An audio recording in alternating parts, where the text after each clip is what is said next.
with you, in that regard too. Yeah. Usually when I get called like slurs, it's usually on video games and nothing to do with politics. So like on Facebook and stuff, like I said earlier, they just usually block me because the moment that they start realizing that they're fighting with someone that looks like them, they usually go, okay, I don't have time for this kind of conversation. Right. I mean, I used to get some bull crap on social media, not even about politics, about sports. But usually what I usually did was just, I never wrote back.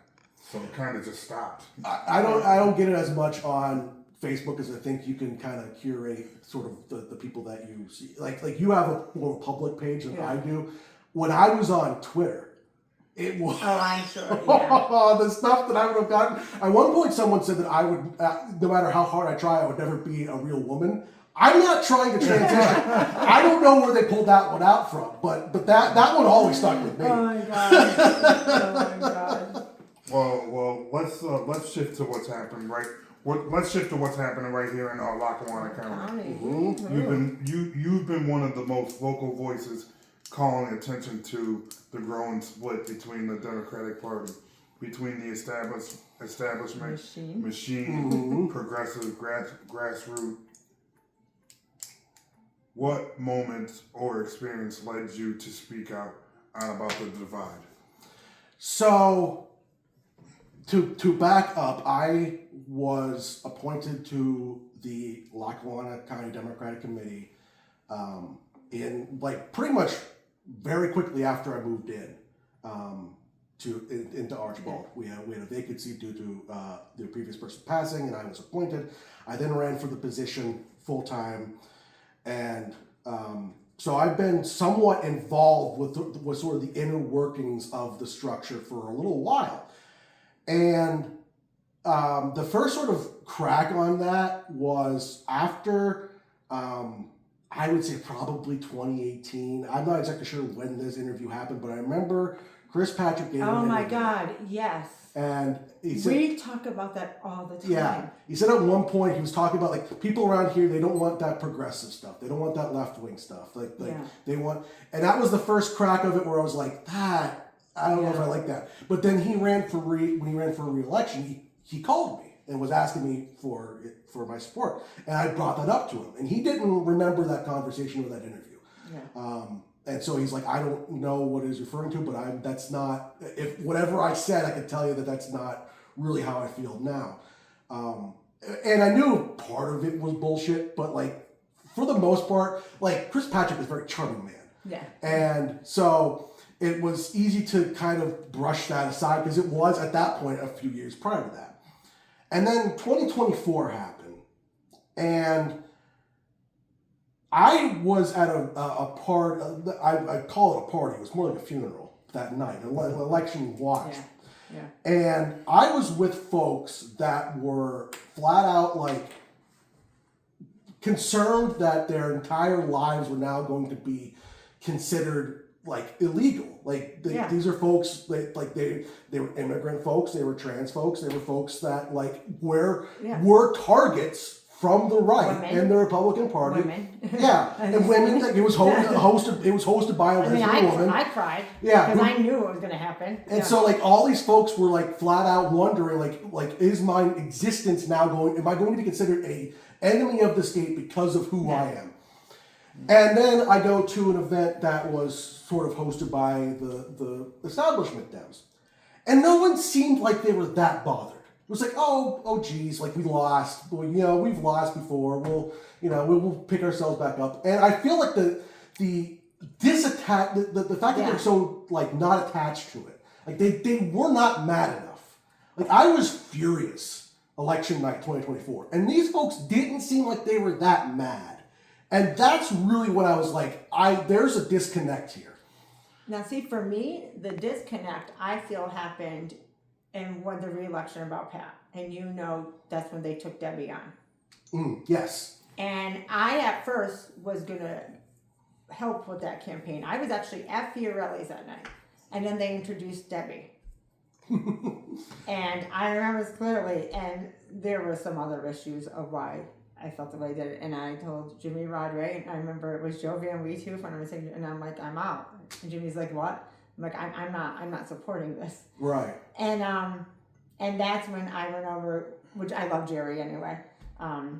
That's when I went over to Jerry's and helped with that. But Jerry's very close to my family anyway, so it wasn't like a hard switch on that. But for me, it was like, that's when I kind of just first saw, I just feel like, oh, we kind of need a girl, like girls are in. 100%. And we're just going to throw a girl in here. And that's the way I took it. You know what I mean? So I mean, to me, Chris Patrick basically said that. and to me, it just felt so off and wrong that I was like, this is wrong. Like, you're just not choosing someone for their credibility. Keep in mind, that was the same exact election that Jess Rothschild was running for the first time, and Paige Cognetti was running for the first time. So it was very easy to bundle all of that into that. Bundle the women. And for me as a woman, I just felt like, you're just doing this because you need a woman. And to me, it was just like, that's when I was like, I don't like this. Like, I don't like any of this. And I think that's when I kind of was like, the first for me, like, maybe this isn't. The whole thing around, I mean, looking back on it, there were quite a lot of flags. Yeah. And the whole thing around Pat O'Malley, I think, probably is a big red flag. The fact that he was elected as a Republican, he got courted by Chris Patrick to switch his party, and then became the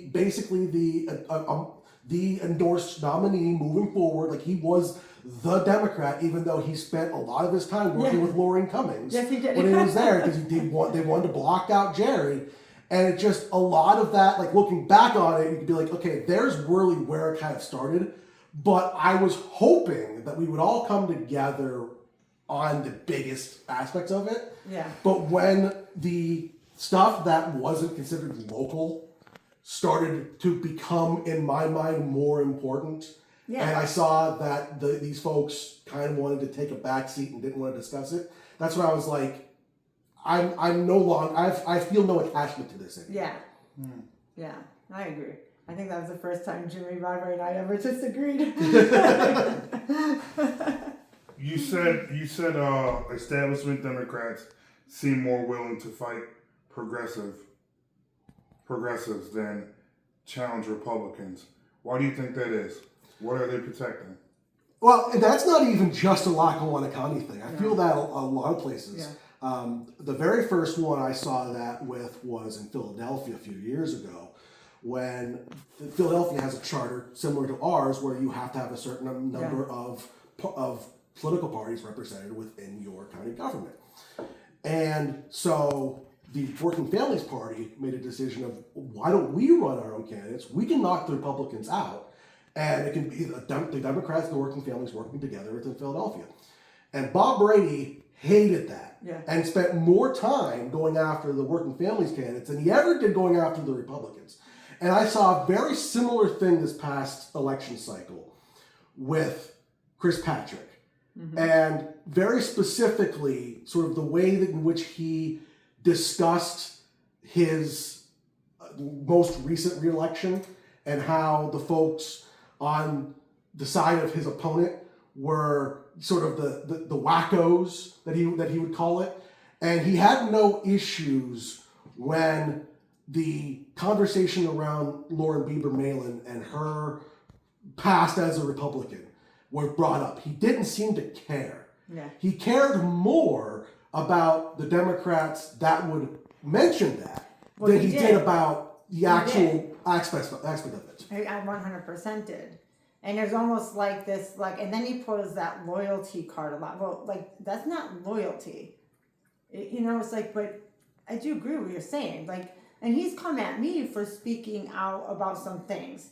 And like, on Facebook and insulted me. And it's like, I've worked on campaigns with you. I've been, very active throughout the years here. I'm not your enemy, but what's going on in certain things is not right. But I do agree with you. It's almost like these people got a pass, and then you're coming after your own party. I feel as if, and it's not just Chris Patrick does this. No. It's a lot of folks that have positions of power within political parties, that they see it as a game.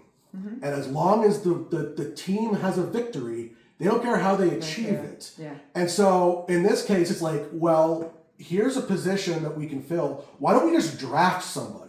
Lauren Beaver Manley might be a Republican all her life, but why don't we just make her a Democrat and problem solved? Yeah. I truly believe that they think that way. Yeah. That it doesn't matter.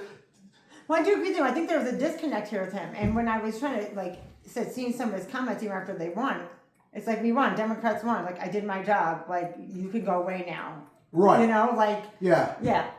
As if he understands how Democrats won, because he very clearly doesn't. Yeah. I agree with you on that one. Much of your criticism has focused on party leadership, especially Fitzpatrick, for putting candidates on Democratic ballot who supported Trump MAGA positions. From your perspective, how did this happen? What does it say about the party's priorities? I think there is a big difference between what the quote-unquote party movers and the experts in the area think that this area is like, and the actual voting public.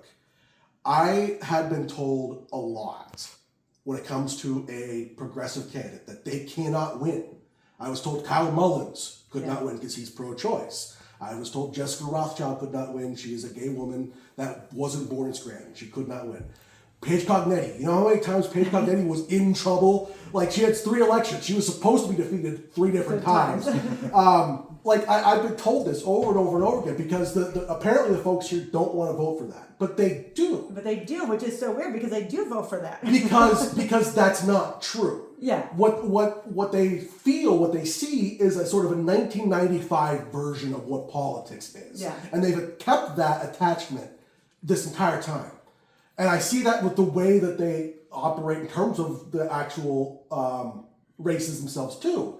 Because I see when they really want to get involved and run an election, there's no canvassing. Yeah. There's no phone, there's none of that stuff. It's send out a mailer, and then we'll tell our buddies, James up in Mayfield, he knows like 40 people up there. If we get him on our side, we'll win Mayfield. And I do agree with you. And I know you're going back to the Mark Powell campaign. Mark was a Democrat. We didn't have a Democratic DA in 50 years. But if you remember that campaign, what did we do every Saturday? We canvassed. Yeah. Kyle Mullins, even before I lived here, I knew some of this neighborhood from walking for Kyle and for Mark Powell. That was our game plan. And the phone calls. Remember the headquarters, the phone calls and stuffing envelopes right there, Miss Isabel, recording.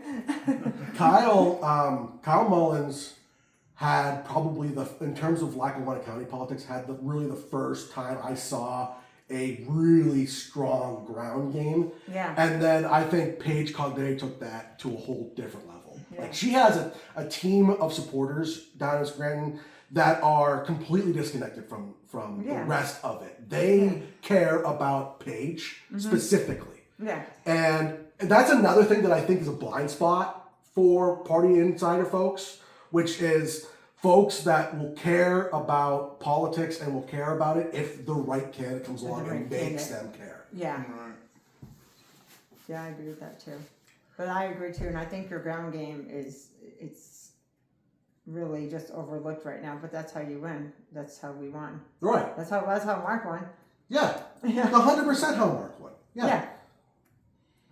Let's talk about the recent race involving Lauren Beaver Manley, since you brought it up. The appointment,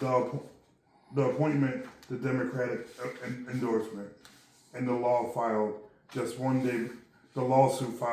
day before the election.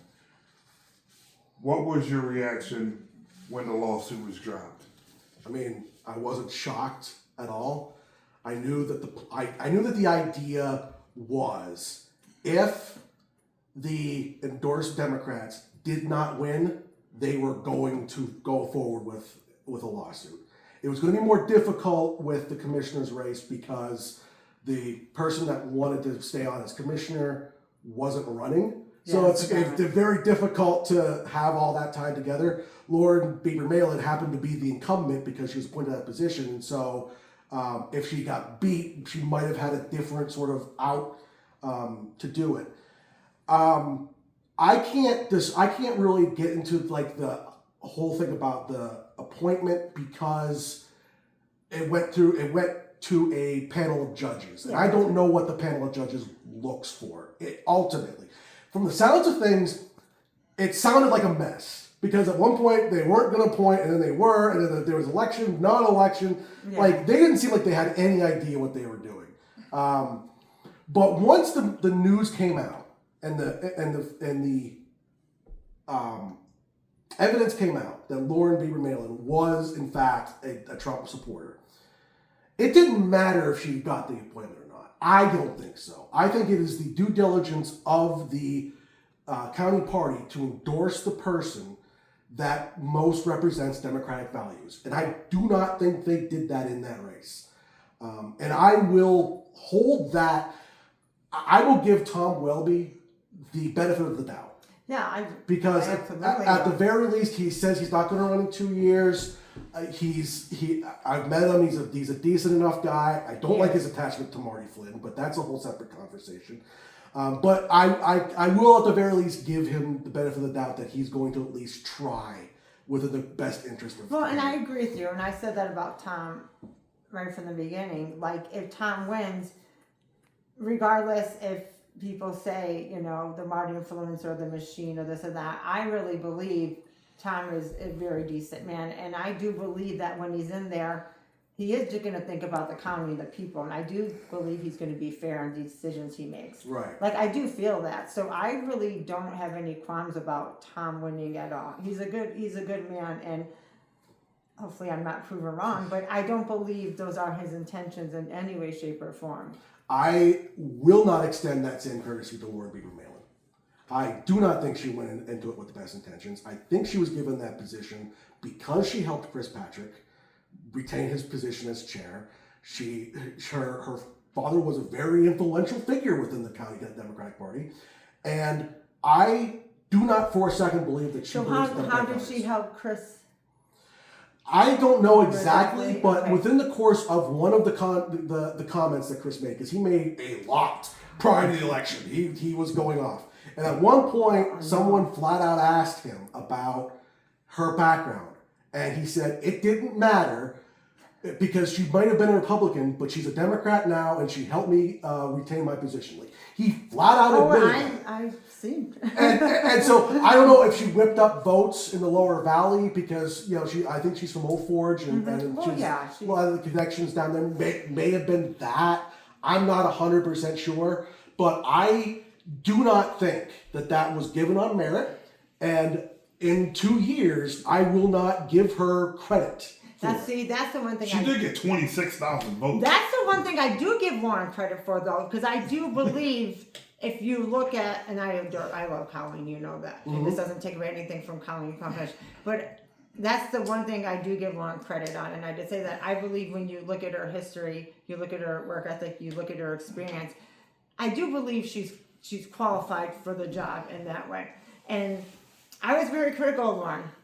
You know, we sat down, we had Lauren on the show, I talked to Lauren. So getting to know her a little bit better, I feel that Lauren's going to do the job regardless. But I was very disappointed when I saw the lawsuit. I was like, there's no reason for that. Like, I was a little like, no, I didn't like that. It's like if you lost... I don't think I haven't reached out to her, I haven't asked her anything. Yeah, and But I think it's important to say, well, all right, we see a lawsuit, you hear about a lawsuit, okay, fine. But what was the context of the lawsuit? Well, basically, if she lost, she was going to challenge it. Yeah. So the die had been cast previously with the other lawsuits that took place. Essentially, once the decision was made that a special election was going to be held, there was an immediate lawsuit made from Chris Patrick on behalf of the County Democratic Party that that should not have taken place. That, Yeah, that I agree. essentially it should be based on the home rule charter, that the party that was in charge of that position should have it filled out till the end of the term. I personally don't know where this whole thing got messed up, Yeah. because if that is the charter, then how did the state Supreme Court get involved and say that it wasn't? Why is that the actual charter? Because it seems wrong. It seems wrong. Like, in my opinion, Yeah, it seems wrong to me too, but though. so much of it got messed up, and I'm not gonna let like Bill Gahan off the hook on this, because yeah. I think he jumped in knowing full well the mess that was going to take place once Matt McGloin stepped down, because I think he wanted his own person. Well, and that's what I said Yeah. here. And I said that too, because I feel like, especially you men, I feel like sometimes it's just, even politics in general, it's like it's sometimes just egos. It's egos of people not wanting to step down. I do agree with you. I think Bill wanted his person and he didn't get his person, and this person wanted their person.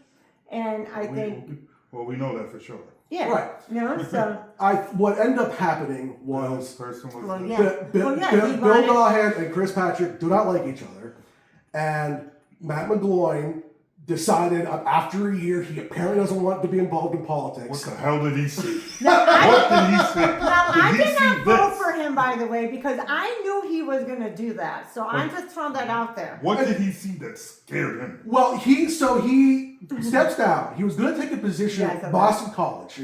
I think he was going to be offensive coordinator or something. He was going to be involved with the football team up there. Within 2 days, resigned from that position. I don't know what's going on in Matt McGloin's head, but I think he might be the least liked person in Lackawanna County right now. Yeah, because he created a lot of and I put a meme up on Facebook about this whole thing, because Matt McGloin was cut the same year that Patrick Mahomes was drafted. Yeah. And I said, there's 2 branching paths here. Yeah. One of it led to Travis Kelce getting married to Taylor Swift, and the other one led to the Lackawanna County Democratic Committee getting completely destroyed. The And downfall. it just happened the same exact time frame, and it all comes down to the Kansas City Chiefs of 2016. Like, that's where the whole thing sort of like revolves around. Well, But I didn't vote I mean, for him. in the beginning when Matt did this, when he decided to step down, my mind was like, holy crap, what the heck is going on? So then you get the report that he's going to be going to coach a football team. I was like, all right, well, that's way more money. You go do that.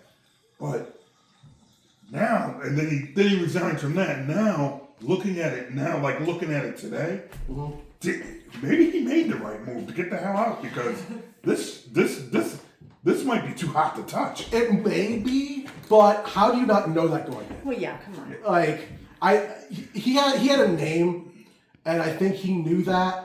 We hadn't got voted in because of me. And so I don't know if he didn't understand what was going to be involved. County commissioner isn't something, especially in a county as big as Lackawanna County. Like, if we were in Wayne County, I think you could just give it to anybody. Like, honestly, It's not like a dream job. It's work. not to insult the people of Prompton, but Lackawanna County is a big county, a very Yeah. it's an urban county, for lack of a better term, and you can't just throw it at someone just because they have a name. No. And we've seen now what has happened, and so now we had the special election, and we're going to have another situation like we had with Jerry and Pat, where they're not going to get along. They're all going to be up again in 2 years. They're probably both going to have their own teams, and they'll probably the vote will probably split again. So when the 2 teams are going to intersect again, and this whole thing's going to be a mess. Yeah. Yeah. So back to the Lauren situation. Do you believe this is a genuine legal process? She's genuinely doing it for legal reasons or politically? The lawsuit? Yes. I think it's a little bit of both. I don't think that the lawsuit itself would have been filed if they thought that there was zero basis for it. Yeah, I agree with that too. But that doesn't get filed unless there's a chance that you lose that position. So she drops a lawsuit because she wins. very clearly. Now, it would have been interesting to see what would happen if the Republican won, because I think everyone just sort of assumed it was We going to be. didn't even forget there was a Republican. Yeah, I mean, everyone just assumed it was either going to be Colleen I thought we or heard Lauren. Colleen the whole time. Yeah, which was funny because the other Republican I had. Second. Yeah. She came in second, and I had some. You talk about a feud I had on Facebook. She's the one that I really had to scrap with. But it would have been interesting to see what would have happened there because I don't know if she won, because how would they have done that? if she would have won. But clearly it's both. Like you don't file it. I don't think if it's complete bunk. But I also don't think you file it without having some level of political upside to it. Right, and I think what's clear too, because I'm just thinking about this now, just talking to you. I think it's clear that there's one side with Lauren, Democrats, and one side with Colleen. Well, yeah, very clearly there was that. Now, what ended up helping Lauren was people were so pissed off with Trump that, and we saw that with the mailings, that essentially people got their mail-in ballots. They saw Dem, they voted Dem. And there's two reasons behind that. One was Trump him and of itself. The other one was Trump getting involved with the retention races. And people saw that he was out there trying to get rid of our state Supreme Court judges. Yeah. So more people applied for their ballots and showed up to vote than they normally would in a municipal election. I mean, for a municipal election, there was a huge turnout. There was a huge turnout. And I think that was primarily motivated from the retention elections and Trump's involvement within such.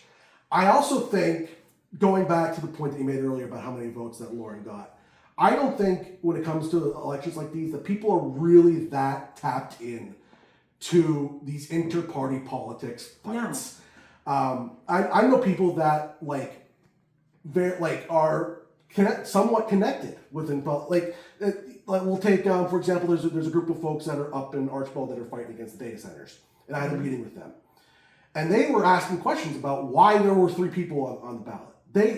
The whole Chris Patrick spat and the appointment, all that stuff. It was a blind spot for them. I think it was a blind spot for a lot of people, because why would a normal human being, you have to be a little bit wacky to really care about the inter-party politics revolving the clerk of judicial records. Well, yeah, because it's not like the reset. For all the attention it got, it's not one anyone would think about. It's not a business. You have to be someone like myself who eats this stuff for lunch to really get into that type of stuff. I agree, and I think, like you said, people saw. I even said that. People just voted. I know, straight Democrat. I'm well aware we don't have straight tickets, but I meant straight Democrat. You see the D. Right. D. Now, it'll be interesting because, again, she's going to have to run in 2 years. It will be very interesting to see how she performs in a primary. Because she's not going to be unopposed. I can tell you that much. Yeah. She will at least have one opponent. If she comes out and has this huge turnout for her, and it proves, if she wins that position by a big margin, she'll never be challenged again. Yeah, right. I think you guys underestimate how much Lauren is actually liked. A lot of people like Lauren. I like Lauren. I don't dislike Lauren at all. There are those people that are like, you know what, she did that MAGA thing, but people like me, that have lived not many blocks away from her, and had their kids on softball teams where they played, and just been able to have conversations and speak to her and stuff like that. People like me, the Brown brothers, the people that I know, no one thinks she's MAGA. No one believes and that. I don't believe that, but I think you're underestimating, if she was the independent and Colleen was a Democrat, Lauren wouldn't have won. That right there, you have a lot of ground to stand on. I do. And here's another thing. I do agree with you, though, and you and I talked about this, and I loved George. I loved her dad. I really did. I mean, that area was going to vote for her no matter what, just because of her dad and her family and just everything he's done. She had the Triborough area. She had the Triborough. You're looking at Troop, you're looking at Music, you're looking at the Old Forge, you're looking at Taylor. I mean, George was such a huge staple of that community. We did not, because I seen some of the numbers. Yeah. From like the Valley View area, up in the projects area. She completely dominated there. She almost dominated everywhere. Right. Yeah. I mean, But again, some of that. No, just cut you off. Go ahead. Well, the exception sort of being like I know we were looking at numbers up in Archwell, and I know that the Republicans in both those races actually carried. Yeah. Because the Democrats split the votes. Which, honestly, going into it, I thought that I was dead wrong about the clerk of judicial records race. I thought Colleen was going to win and by a pretty substantial margin. I didn't think the Republicans had any chance. The commissioner's race, I thought could have gone anyway. I thought Chet Murley had a real chance of winning that race because I saw sort of the support like in the Mid-Valley area. Yeah. And I thought there was a lot of people that may have been like, all this stuff is just crap. We'll just give it to Chet and we'll deal with it in 2 years. I think when Tom said that he wasn't going to run for re-election, people had that same sort of reaction, which was, he's not going to run in 2 years. Let's just give it to him for 2 years and we'll deal with this mess. But Tom did that when Marty first went, and he filled in for Marty for the 2 years. And that's why when he said it again, it's like, I do believe his word because he's done this before, and he kept his word that time. Right. You know, so it was like, Yeah, and he's I don't think he got into it looking for a job. No. Which is where I differ between him and Lauren. Well, yeah. And Michael, I don't know Michael Cappellini. Did I say it right? Yeah, I don't know. So you're from we didn't know him. Like I couldn't even really say like the few things I saw about him. I'm like the video of the thing. I'm like I really like that. But for me to extend that further, it's like I just didn't know enough about him. I met him maybe twice. I was at he opened his office, his headquarters, and I went because I wanted to meet the guy. Yeah. And then I met him again at Colleen's event at the St. Mary Center, and that was sort of the extent of my interactions with him. Apparently, he's been around with Kyle. And I think I may have met him when Kyle Early was running, but it does say a lot that there were a lot of folks like me that have been part of this electoral process for a while that didn't know him. Yeah. And I think that hurt him. Well, I do think that hurt him. Much like I also think it hurt Colleen that like we're standing up against the machine, quote unquote, and it was someone who was on the state committee for like 25 years. It's real hard to say that you're like the outsider standing up for the machine when like that connection also exists. Yeah. So like a lot of things had to really coalesce there. We can relitigate the last election. I think I could probably write a book on it. Yeah. And of all the things that people did right and wrong. No, I agree with you. Do you think Lackawanna County needs clear rules through like legislation? 100%. To prevent chaos like this every time? 100%. Because we gave the power to the courts, and the courts didn't seem to know what to do. And that to me, like, if the home rule charter was a thing that was bound by law, then why did Bill Gahan's lawsuit have any standing whatsoever? And then why did the judges capitulate to that? Like, that makes zero sense to me. Like, I think the PA Supreme Court should make a ruling that extends to all counties. This is how you fill a position on a county level. I agree too. There needs to be something clear moving forward. So we are not. So we don't do this every time. Because guess what? This is going to happen again. Especially if we keep electing and re-electing 70-something-year-olds to certain positions. Now, I can't say that about the previous person, Maura Kelly, because she was younger and she was there for a while. I think she genuinely retired because she wanted to move on and do something else. Yeah. I think Maury paid her dues. Yeah, she absolutely did. But we've also seen it where folks who were well past the point at which they should retire still in for re-election and then were scrambling mid-year to try to figure out what we're going to do to fill those positions. Yeah. Someone on a state level needs to make that decision so we don't have this happen again. Yeah. Right. So you mentioned that Chris Patrick has supported candidates with MAGA ties. Why do you think the party chair would elevate people who don't align with Democratic values? because it's all connected to interpersonal relationships within that group. I don't think the actual politics of a person matters as much as the connection that they I have agree with the with that. folks I agree with that. there. I think you could have Donald Trump himself could show up if he was really good friends with the executive board and said he was a Democrat. I think he would get consideration for these positions because when it comes to that sort of level of the party, I think what matters is A, what have you done in order to help us? Yes. And B, can we rely on you to still have that D next to your name when we need you? Yes, Yeah. absolutely. Do you believe these appointments and lawsuits are coordinated behind closed doors? Yeah.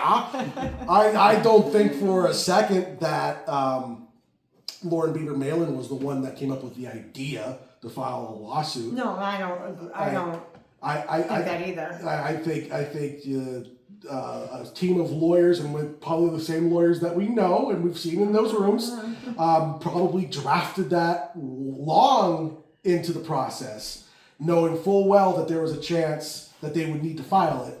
I don't think the actual candidates were involved with that at all. So. Right.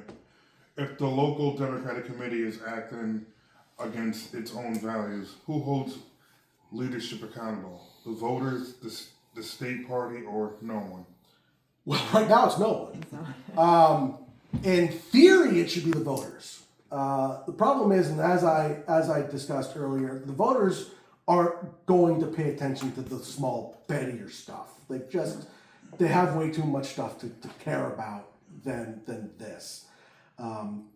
The state party absolutely should get involved, and from what I've heard, there were contradicting things coming out of the state party when it comes to how this was all going to go down. I don't know how exactly they're going to be able to repair the Lackawanna Democratic Committee after this. I don't know either. Because based upon what Chris Patrick has said, so many people And are completely on him sometimes. And right. I'm reading something like you are head of it, and you are speaking to your fellow Democrats. Yeah, and Your fellow Democrats. based on what he is saying, he would have to replace 2 of his 3 state committee members. He would have to replace, I would probably say, about 50 to 75% of his actual county like membership. Yeah. And he's claiming that they're ineligible to run next year. I don't know how you repair that if that is true, and many folks have claimed other things. Yeah. And I know that there's going to be a lawsuit on this. Yeah. And I know that it's been looked over and over and over. But if it is true, I don't know how you move forward as a party, because you're losing essentially everybody that was important to the process to begin with.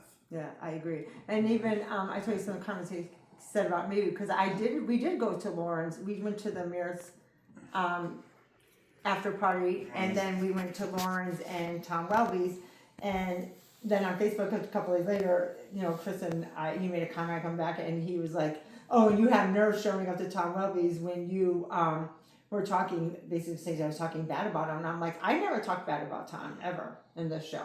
I called out maybe Marty's contribution or things like that, but I was like, first of all, I never talked bad about him, and I even said on the show that the fact that I really didn't know that much about him, that my support would go to Tom. Mm-hmm. But just the fact, said that he came at me like that, you know what I mean? And it's that to me is that's gonna be a little hard for me to get over. It's because he didn't see it as their victory. Yeah. I don't think Chris Patrick saw last Tuesday as a win for Lauren and a win for Tom. I think he saw it as a win for Chris Patrick. Yeah, it wasn't a win for Chris Patrick at all. But it's hard to say it's not. I mean, like I said, if you eat this stuff up, you know what happened. If you don't, it's hard to say he didn't have a really good night and be able to No, and he didn't have a good night. I'll tell you why. Because they did not support Page. They did support Barrett. You remember a lot of the Democrats supported Barrett. Because I know they come on my page attacking me, the cronies, about how they're all Democrats. But that support wasn't given to Paige, and he didn't win, and Paige still beat, like, not even close. That was a good night for Paige. The dysfunction that occurs on a county level, multiply that by 100, and that's what you have in the city of Scranton. Yeah. With the Democratic. I mean, that has been a mess. That was such a mess. And I put most of that blame on Bob Sheridan. Yeah. I think that he did not know what he was doing and never asked for anybody to come in and help.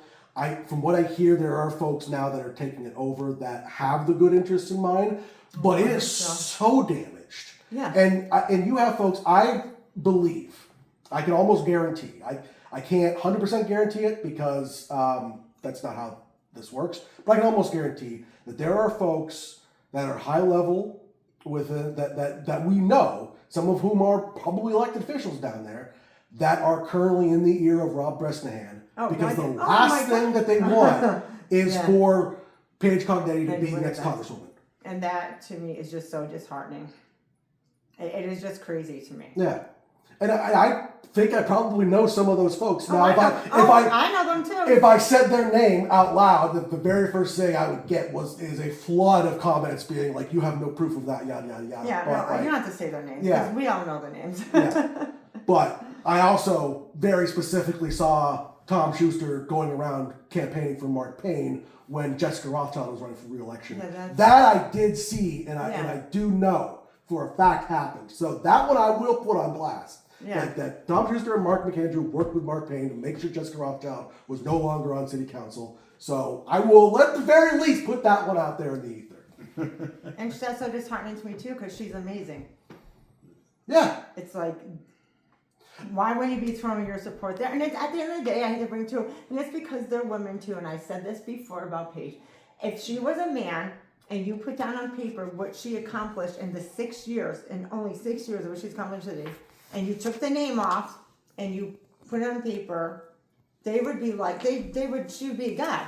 Well, I think the voters obviously see Well, it. the voters did. Obviously see it. Thank goodness they did. There's no doubt. It's still annoying. Right. So I want to talk about these data centers a little bit, since I know you got a shit ton of information on these data centers.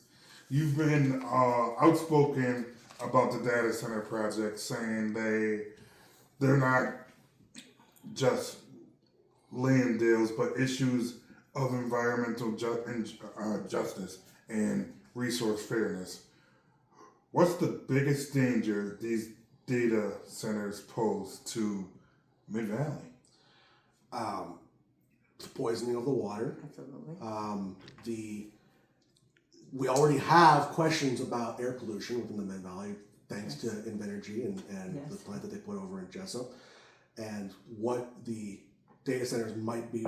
The problem is when it comes to the actual damage that these things can do, we still aren't 100% sure yet, but we have some pretty good data on just already some of the bad things that they have done, especially in Virginia and Arizona. Yeah. We've seen the skyrocketing in the price of water, the price of electricity in these areas, and the sheer amount of natural resources that it takes to run these things is astronomical. And what always concerns me is, growing up where I grew up, 15, 20 years ago, there was a huge push for a thing called Marcellus Shale, which they found natural gas resources underneath the shale in central Pennsylvania. They used a process that we now refer to as fracking to be able to get a lot of the stuff out.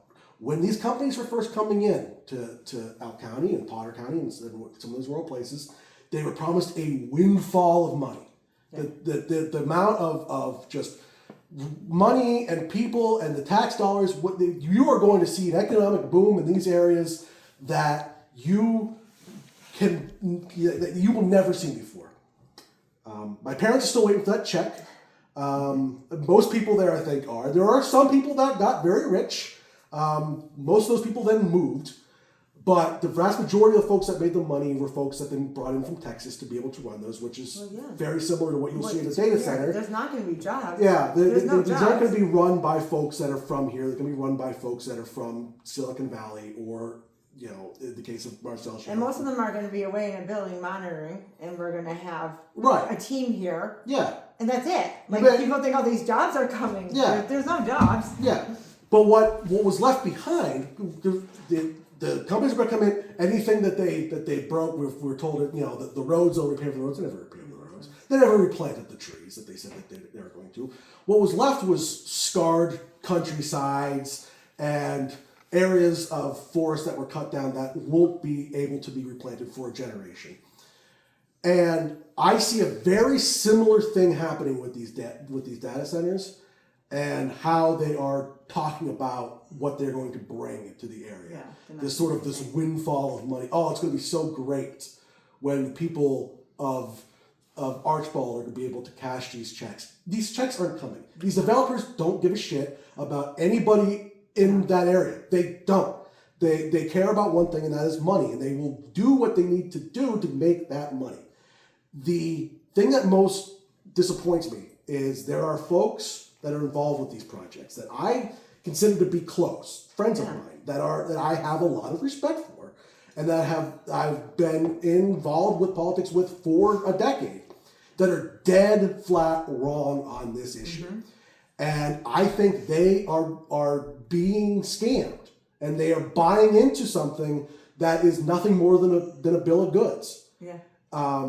And it really, really concerns me that it's that easy to get folks sort of on your side with these false promises. I just don't understand how. I don't understand how that happens. And like you were saying, like the electrical cost and water cost alone, like the people around here, they don't have money to absorb that cost. Right. We don't have money to absorb that cost. And our bills already went up in 2024. Yeah, I was just going to mention that. They already went up around here. Yeah. My electric bill, and as you know, in Elephant, we don't have PP&L. We have the independent, the Elephant Electric Company, which is not regulated by anyone, which I think is insane, and that's not for another show. But at least the other way, you are held to, the Utility Commissioners Board and some, at least, state standards with PP&L. We don't have any of those. So we're already paying, I think the average is, like, you go down the block into Jessup, I think they're paying like 12.5. What is it, what do they call the little kilowatts? Yeah. So we are paying now from 2024 17.5 to 17.89. So I go to the Jessup right down the block here, and we cross over to Jessup, and their electricity is 12, and I'm at 17, almost 18 already. That will be... And you bring these data centers my guess is if you bring, especially the amount that they're saying that they want to develop. Yeah. Now, there was an article that came out that there was a application for like 22. 22. I think a lot of that was scare tactics. Because if you go down, if you say 22 and you go down to this many, people are like, oh, at least it's not 22. Yeah. They couldn't even put 22 here. Very specifically, what council wants to do is pass an ordinance that it's basically a different overlay, and it puts these data centers in certain places that we certainly don't want them. Yeah. But then they can at least turn around and be like, yeah, but if we don't, look at where else they could be. Yeah. Now, I am radicalized on certain issues. I don't believe not just that they shouldn't be near schools and residences. I don't think they should be anywhere in the state, and I think that they should be thrown in the middle of the ocean. I understand that that's probably not... Well, my sister Kelly believes the same thing. If you do them in the ocean, she watched a video on this and how they do it, and she believes that's where they should go. I don't actually believe they should be in the ocean. I think these things are very, very dangerous. They're very dangerous. For more than just the environmental purposes. I think that they can be used for nefarious purposes, especially when we talk about very, very rich companies run by very powerful people that are able to use these centers with impunity, and that concerns me. But and that concerns me in the bill too, because again, when you read the bill, the data centers are not held to a standard. Right. It's just like a regular store. Yeah. So you have no recourse, with EPA or things like that. So that is a huge concern too. But I also know that saying that out loud can make me sound like a weird conspiracy theorist at No. times. But that's how I see these things. No, because there's no benefit to it here. Right. There's no benefit. And one of the things I hear a lot of times with these things is, okay, well, you don't like them, so get rid of your iPhone. That's so ridiculous. Taking part in society doesn't mean you cannot be critical of the society in which it is being built. If everyone's going to give up their iPhones, I will give up my iPhone. But if it's going to be part of the connections that we need to make with one another in order to survive, I'm going to use it. Doesn't mean I'm going to support its expansion. Yeah. Yeah, 100%. Why do you think local leaders are pushing these projects so aggressively despite public opposition? I think part of it is that the promise of the money, it sounds so good. They say if it sounds too good to be true, it probably is. But in politics, sometimes you get caught up with that. I think part of it is that some of these developers that have been part of this have pre-existing connections with some of these folks that are on the levels of government that do this. And I also think that the local leaders, again, not trying to impugn them, but I don't think they were prepared for this. And I think that the state did not do a good enough job in making sure that all of the information and all of the resources can come to light. I was so disappointed hearing, I say disappointed, not shocked in the least, because I think she's probably the biggest empty suit of empty suits. But Rosemary Brown discussing data centers, like she very clearly is bought and paid for by the developers because she loves these things and thinks that they're going to be so good for our area. But that's the unfortunate part of it is, so you have the local leaders who may not have all the information. You have the legislators who probably are being bought from a lot of these folks, and you've got no national guidelines for this, and you're not going to as long as you've got essentially a national government that isn't functioning. Mm-hmm. You said these projects tend to land in lower income areas, and if this were a majority Hispanic neighborhood, the reaction would be very different. Can you expand on that? Yeah, so there's two parts to that. The first part is that they are very much not you're not going to see them in Creek Ridge, right? Like that's not going to happen. The places where folks have the most money usually are the places that have the most power. That's why they're able to put it like in the Valley View Estates, where most of those folks are very, very poor and have nowhere else to go because there's no one advocating for them. That's the first part of it. The second part of it, which was a comment that I made on social media, was there are a lot of folks, and I will start it with a criticism of the Democrats, which is that they allowed Republicans to take this as an issue and lead with it, and the Democrats should have been there first, and they weren't. But a lot of the Republicans that I saw that were getting involved with this, very much were getting involved with the idea of we don't want them in Archbald, or we don't want them here or there. But if we were to say put them in Southside, I don't think we would get nearly that reaction from a lot of these folks. I think that they don't want them near their own neighborhood. Well, yeah, their neighborhood. Not just that they don't want them. I don't want them. I don't want them anywhere. I don't want them at all either. They don't want them in their neighborhood. And I think that they used this, the fact that the majority of the folks that were pushing for these were Democrats and did not get out in front of it, and B, that these were being zoned for white areas, poorer white areas. I think they used that as a way to jump into this conversation that they would not have were these to be zoned to be put in more urban Hispanic areas. Do you see parallels between the data center process and the political patterns we've talked about? Appointments, insider deals, and lack of transparency. Yes, but it's different in the sense that this seems to stretch beyond partisan politics. This seems to stretch to very much the haves and the have-nots. Yeah. I mean, we spent an hour criticizing Chris Patrick, but at the very least, he did come out and go against these things. He does. He has his. He lives there. Yeah. He's a sign in the yard. No data center. He was very much against these from day one. So and the folks that are for them, a lot of them are also Democrats.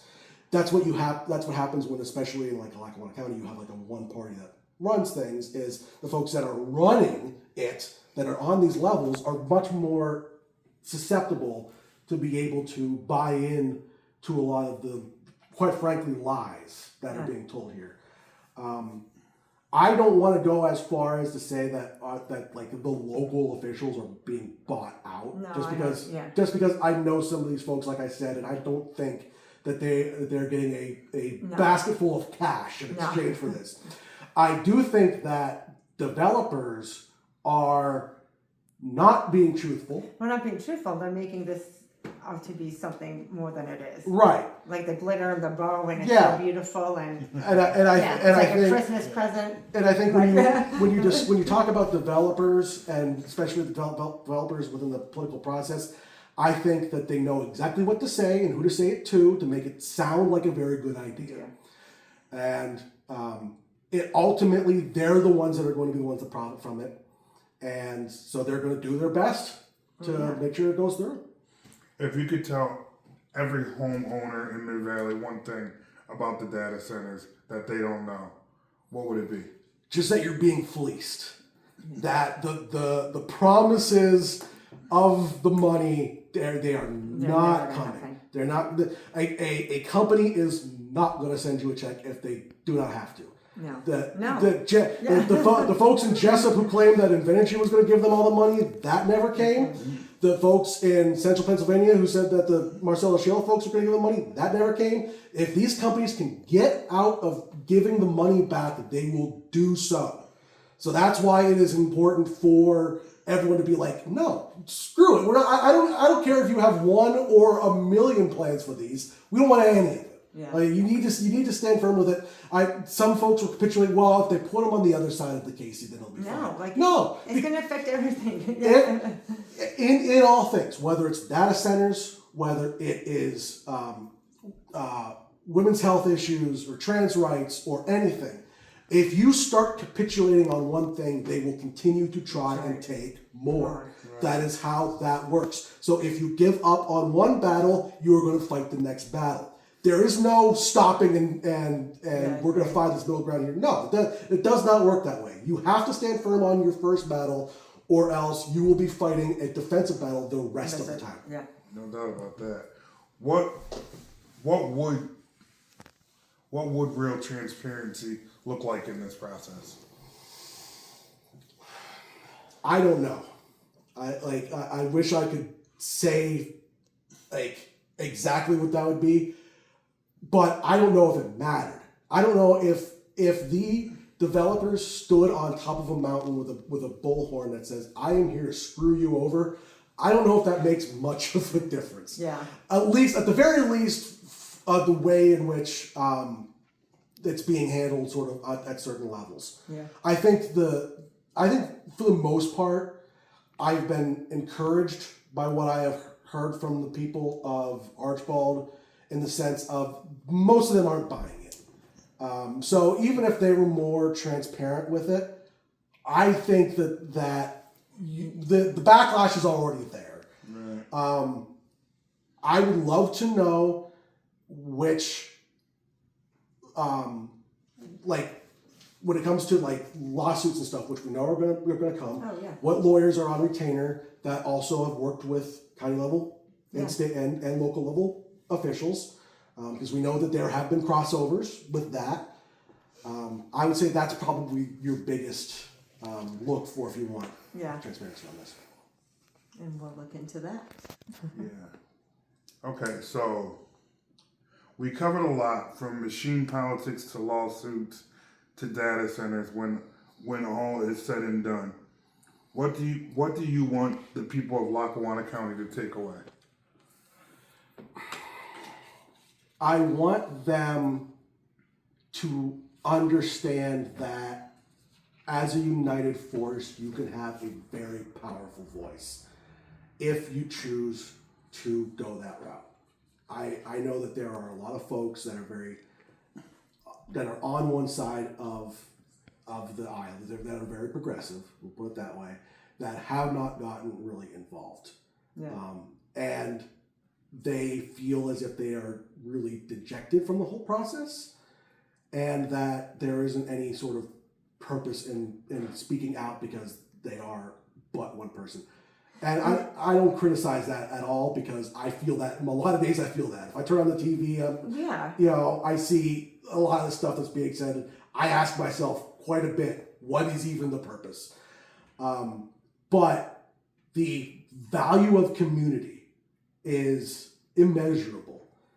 And I have seen folks in many different places, whether, based upon either ideologies or geographical locations, or even if it's class solidarity, things like that, where when community is formed, they are a very, very powerful force. And I think folks, whether it's developers or machine politics or anybody who's going to see that as a threat, are going to try to make sure that you don't maintain a community. Yeah. If you do, you can be one of the most powerful forces within the course of. And we've seen it, because they already withdrew the first one. Yeah. So it's like, it does work.